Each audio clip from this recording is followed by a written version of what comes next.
Welcome to the Southern Mountain Kitchen. Today we're going to make Southern fried crispy chicken tenders.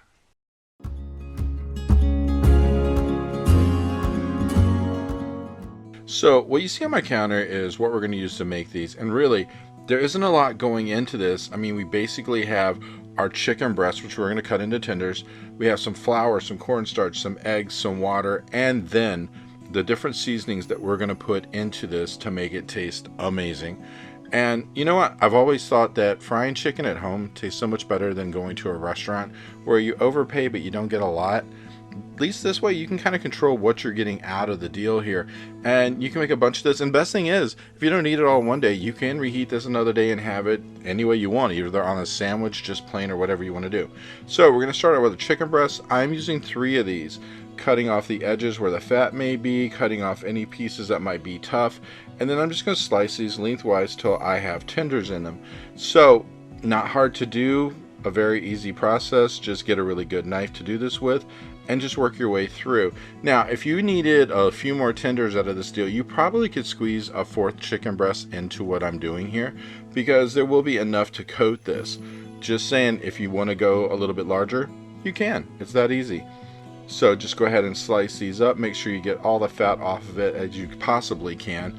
But just watch the sides of it, because there is one piece on the side of the breast that always is a little tough, so go ahead and cut that off. Now we're going to start out with something large that we can put all of our flour and seasonings on. So we have going in here 1.5 cups of all-purpose flour. And to this we're going to add 3 tablespoons of cornstarch. Now once these are on our platter here, I'm going to mix it up a little bit because I want to get that cornstarch incorporated into the all-purpose flour, just to make sure that it's distributed evenly throughout. Because if for nothing else, the cornstarch is going to help a bit to actually crisp up the outside, but it's going to help the chicken fry up better. So we're going to add seasoning to this. So we have 1 teaspoon of salt, we have 1 teaspoon of paprika, 1 teaspoon of onion powder, 1 teaspoon of black pepper, a half a teaspoon of cayenne pepper, and 1 teaspoon of chicken seasoning, which can be any kind of chicken seasoning you want, just something that says it seasons chicken. That's just going to give it a little bit more of a kick. And then we're going to mix this all through the flour and the cornstarch, because we want to get this distributed pretty evenly. It doesn't have to be perfect. It's just going to be in there because we're going to roll the chicken back and forth in this, and it's going to end up sticking to it regardless. So get that all mixed up, and then we're going to actually make up a wet mixture, which we're going to use to get this to stick to the chicken. So once you get this all mixed up, you are going to need a bowl or whatever to put this in, and we're basically putting about a cup of water in here, and then we're going to take 2 large eggs and add to it, and we're going to whisk this until it's kind of frothy and it's all mixed together, and those egg yolks are broken up and everything is really distributed. Because once we go to working with this is going to get all over this chicken. It's going to work perfectly. So you need a whisk for this, or something you can mix with. And just go ahead and mix this up and make sure those yolks are totally broken up. But you'll know as you go along, your water is going to turn really yellow. It's going to get really frothy, and that's what we're looking for. And that way we know we got it mixed up really well. So go ahead and keep mixing that. And then once we're done with this, what we're going to do is take the pieces of chicken, roll them in the flour mixture, bring them through the wet, and then bring them back to the flour mixture again. And that way they're going to get really coated in this. So once you're completely mixed up, we start the process of rolling the chicken. So just take your chicken, roll it in the flour. Then once you get a little bit of coating on there, dunk it in the wet stuff, take it back to the flour again, and it's going to stick really well at this point. You're going to get a really good coating on the outside. And we're going to do this for each one of the pieces. So that way, every one of them gets a really good coating, and we just work our way through. There's going to be plenty here, like I said, if you actually wanted to go ahead and do a 4th breast. There's all kinds of flour, there's all kinds of seasoning. It should work really well, and definitely enough of the wet mixture. And then once we're done with this, we're going to get ready to fry these. So you're going to need a large skillet, and you're going to need some cooking oil. So you can use whatever kind of oil you want on this. It really doesn't matter if you use vegetable oil or whatever. It's just per your choice of what kind you choose to use. But whatever you use, you need to put about 1 inch or so of it in your pan, and get that pan up to medium-high heat, because we want this hot before the chicken ever goes into it.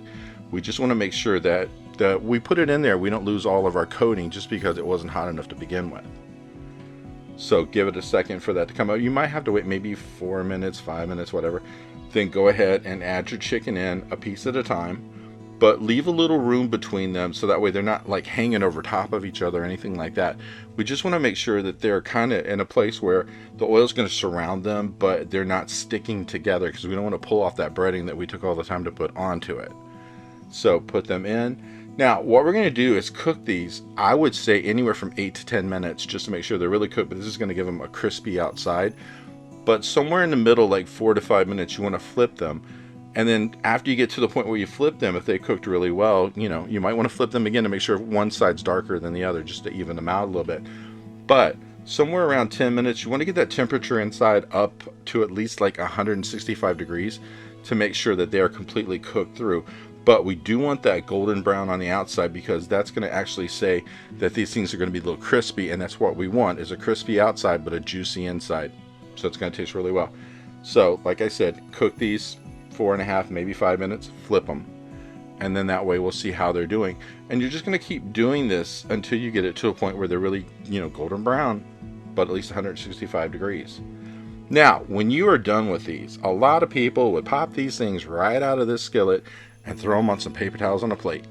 No, no, no, no, because all that oil is going to settle underneath and make these greasy. Get a wire rack, put it over a baking pan or something, lay them on top of that, let the oil drip out.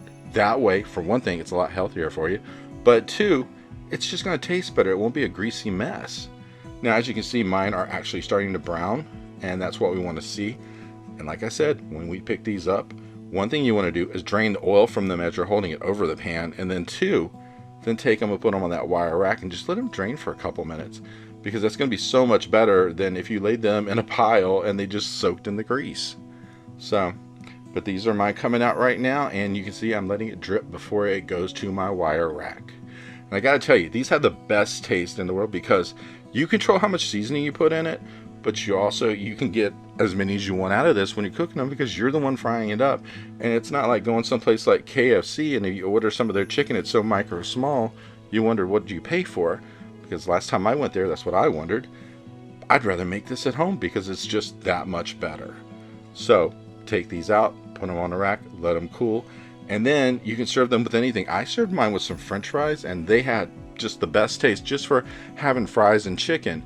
But you could put these with anything else if you wanted a vegetable, whatever you want, like some green beans or whatever you want to put with it, or some corn or whatever. It just really works. But the thing is, like I said, it tastes better when you make it at home. That's my belief. And this is what mine looked like on my plate. And I gotta tell you, it really was an amazing meal.